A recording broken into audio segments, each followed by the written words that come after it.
Smart et réglo, focus juridique sur un point de droit, sur un éclairage. Et aujourd'hui, nous avons choisi, en tout cas Sabrina Kemel a choisi d'évoquer un sujet important. Elle en a déjà parlé sur ce plateau, du harcèlement sexuel. Sabrina, bonjour. Bonjour Arnaud. Vous êtes avocate au barreau de Paris, spécialiste en droit social, en droit du travail. Le harcèlement sexuel, alors, on a eu une de vos consoeurs qui, la semaine dernière, venait nous expliquer, on en parlera, de l'utilisation parfois un peu anormale du mot harcèlement dans un litige, parce que ça, vous l'avez à chaque fois. Mais commençons d'abord par le harcèlement sexuel, qui est un point un peu particulier de ce sujet. C'est quoi le harcèlement sexuel? Que dit la loi? Alors, la loi, en fait, elle nous dit que le harcèlement sexuel, ce sont des propos, des comportements à connotation sexuelle répétés dans le but d'avoir des faveurs sexuelles d'un salarié, par exemple, parce qu'on parle de droit du travail. Mais pas que. Le harcèlement sexuel peut aussi consister, si vous voulez, en des formes de pression grave, même non répétées. Et c'est là où c'est intéressant, parce que, à la différence du harcèlement moral, où on est sur des faits répétés, le harcèlement sexuel peut consister en des faits qui sont non répétés. Ça veut dire qu'un président de cour, si l'affaire va jusqu'évidemment il y a un jugement, un président, il peut dire, mais vous avez eu des mots déplacés qu'une seule fois, et on peut considérer cela comme du harcèlement sexuel. Tout à fait. Oui. Donc la personne, alors la vraie difficulté, Sabrina, c'est l'avocate que je m'adresse, que vous défendiez celui qui est accusé ou l'accusatrice, c'est de prouver ce harcèlement sexuel. C'est compliqué. C'est très compliqué, c'est pour ça qu'on le voit peu. On le voit peu, en fait, devant les conseils de prud'homme et les cours d'appel. Très honnêtement, cette année, j'ai peut-être eu à gérer 3 dossiers de harcèlement sexuel. Et quand on part sur le terrain du harcèlement sexuel... Gagné ou pas, excusez-moi, sans rentrer dans le détail de l'affaire. Je ne sais pas encore. Ouais, d'accord. Je ne sais pas encore. Mis en délibéré. Mais ce qui est certain, Arnaud, c'est que quand les salariés vont devant le conseil de prud'homme pour des faits de harcèlement sexuel, c'est qu'ils ont de la matière. C'est pas comme le harcèlement moral, où le harcèlement moral, on surfe facilement sur la vague. Je veux dire, aujourd'hui, tous nos contentieux, quasiment tous, le harcèlement moral ressort. Le harcèlement sexuel, quand on va sur ce terrain-là, les salariés, en principe, ont des billes. Et souvent, en parallèle, il y a une action pénale. Parce qu'il ne faut pas oublier que le harcèlement sexuel est avant tout, mais comme le harcèlement moral, c'est pour ça que j'évoquais un délit pénal. Une cour correctionnelle, puisque là, on peut passer du droit du travail à la correctionnelle. Bien sûr.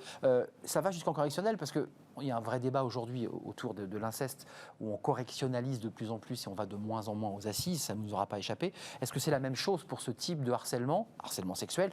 On a plutôt tendance à le cantonner aux chambres prud'homales et moins en correctionnel. Non, ça part en correctionnel. Ça part en correctionnel. Ça part en correctionnel, et ce qu'il faut savoir aussi, c'est que quand l'inspecteur du travail est saisi, parce que l'inspecteur du travail peut être saisi par des salariés pour des faits de harcèlement sexuel, l'inspecteur du travail, lui, s'il est convaincu que le délit est caractérisé, transmet au parquet. Il a l'obligation d'ailleurs de transmettre au parquet en vertu de l'article 40 du Code de procédure pénale. Il transmet au parquet, et là le parquet va mener son enquête. Mais ça peut aller au correctionnel, oui. Vous avez eu à défendre des accusatrices ou des accusés, qu'importe. Dans le cas d'une accusatrice, qu'est-ce qu'elle doit apporter à son avocate et évidemment au juge comme preuve? Des mails? Est-ce qu'elle fait des enregistrements? Comment le démontrer? C'est parole contre parole. L'accusé dit mais c'est pas vrai, j'ai jamais dit ça. Alors, ça peut pas être parole contre parole.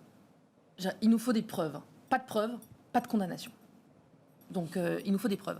Donc ça va être des mails, des enregistrements, oui, parce que devant le conseil, devant le tribunal correctionnel, c'est admis. La preuve est libre au pénal. Donc c'est admis. Et là, devant le conseil de prud'homme, il y a un revirement là, qui s'est fait ces derniers jours, où la preuve illicite est admise. Donc les fameux enregistrements téléphoniques. Les fameux enregistrements téléphoniques, bien sûr. Des témoins directs, je dis bien directs.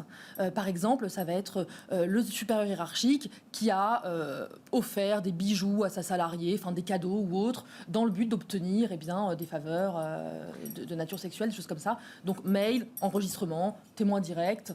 Mais est-ce qu'une salariée peut venir en aide à celle qui accuse en expliquant qu'elle-même a eu à subir, et cet élément-là vient corroborer, puisque peut-être qu'il arrive assez fréquemment qu'il n'y ait pas de témoin direct, que les choses se passent dans un bureau ou dans un espace clos où personne n'est témoin, ce qui arrive souvent. Alors, ce qui arrive souvent, c'est qu'on peut avoir des témoins directs de propos sexistes, de propos « Ah, tiens, elle a mis une jupe aujourd'hui, ah, mais ça lui va bien ». Vous voyez, ce genre de propos-là... Qui vient faire tisser comme ça... Exactement, qui vient montrer un peu la personnalité de la personne. Ça, on a souvent des témoins de cela. Après, on ne va pas avoir de témoins de la main aux fesses ou de « j'ai envie de coucher avec toi ». Enfin, vous voyez, ça, forcément, on en a moins. Donc oui, on a aussi les langues qui se délient. après. C'est ça. Une fois que le harceleur est dehors, là, les langues se délient. Une fois qu'il est dehors, c'est-à-dire que tant que le supérieur hiérarchique est toujours là, il y a quand même une peur de la sanction, la peur d'en dire trop, il y a une peur, ça génère une peur. Évidemment qu'il y a une peur, et c'est pas tout le temps le supérieur hiérarchique, hein. Je veux dire, ça peut être collègue, un collègue à égalité. Envers, bien sûr. D'un mot, parce qu'il ne faut jamais négliger l'idée qu'on puisse faire des fausses déclarations. Il y a évidemment des femmes qui sont harcelées sexuellement et elles font valoir leurs droits. Est-ce que vous avez eu des cas où on a utilisé le harcèlement sexuel comme un outil coercitif de pression pour une augmentation et de fait, c'est une fausse déclaration? Oui, j'en ai un en ce moment même. Donc oui, et en fait, c'est ce qu'on appelle avoir dénoncé du harcèlement moral ou sexuel, hein, de mauvaise foi. Et là, pour le coup, le salarié va en subir les conséquences puisqu'il va être licencié pour faute grave. Alors l'exemple que je peux vous donner, parce que c'est l'exemple que je vis en ce moment au travers de mes clients, c'est le cas d'une salariée qui en fait entretenait une relation amicale, hein, avec l'un de ses collègues. Il y avait un jeu de séduction mutuelle. Un peu ambigu. Un peu ambigu. Quand on lit les échanges WhatsApp, un peu ambigu. Elle lui explique qu'elle sort de sa douche, etc. Enfin bon, bref. Elle répond à ses avances, vous voyez. Donc elle joue. Et le jeu de séduction mutuelle exclut la qualification de harcèlement sexuel. Et elle est venue se plaindre. WhatsApp, elle est hyper importante, parce qu'elle est venue se plaindre qu'elle était harcelée sexuellement, etc. Donc une enquête a été menée, obligation de l'employeur, même si ce n'est pas une obligation légale, mais cette enquête-là, il faut la mener, qui a conduit à l'absence de tout fait de harcèlement sexuel. Et elle le savait, puisqu'elle en jouait en fait de tout ça. Et ce sont des faits, à mon sens, de harcèlement sexuel qui ont été dénoncés de mauvaise foi. Donc concrètement, qu'est-ce qu'elle risque? Le licenciement et celui qui a été accusé à tort d'être un harceleur peut lui-même porter plainte?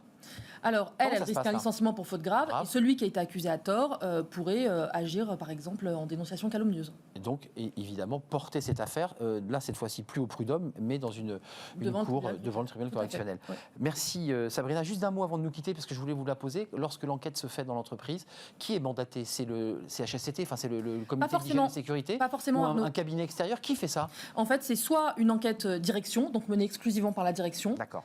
Soit une enquête à la fois direction et CSE, soit un organisme extérieur. Et il faut aussi regarder ce que nous dit le règlement intérieur, parce que le règlement intérieur, parfois, donne les guidelines pour mener cette enquête. Et il faut le suivre, sinon l'employeur risque d'avoir une petite difficulté. Donc j'imagine que le choix de la personne qui fait l'enquête dépend aussi de la fonction hiérarchique de la personne qui est accusée, j'imagine. C'est compliqué. Oui. Pour la direction, vous voyez que... Disons que si on a un directeur général qui est accusé de harcèlement sexuel, on va probablement préférer prendre soit un organisme... extérieur. Oui, bien sûr. Moi, je conseillerais de prendre un organisme extérieur. Là, je me tourne vers le conseil, ce qui me semble logique. Sinon, il y a un vrai problème de conflit de loyauté. Là, en l'occurrence, et pas d'intérêt. Merci Sabrina Kamel de nous avoir éclairé sur ce sujet qui vient corroborer les propos de votre consoeur de la semaine dernière sur l'utilisation parfois abusive du mot harcèlement. Vous l'avez quasiment dans toutes les affaires. C'est ce qui permet de sortir du barème Macron. C'est exactement ça, vous nous le confirmez. Merci Sabrina d'être venue sur le plateau. On se retrouve bientôt pour de nouveaux sujets de droit qui sont passionnants. Tout de suite, c'est la pause café, évidemment, avec Fanny Griesmer. Mon petit doigt me laisse dire qu'on va peut-être commencer à nous détendre un peu. C'est pas trop tôt. Tout de suite, c'est la pause café.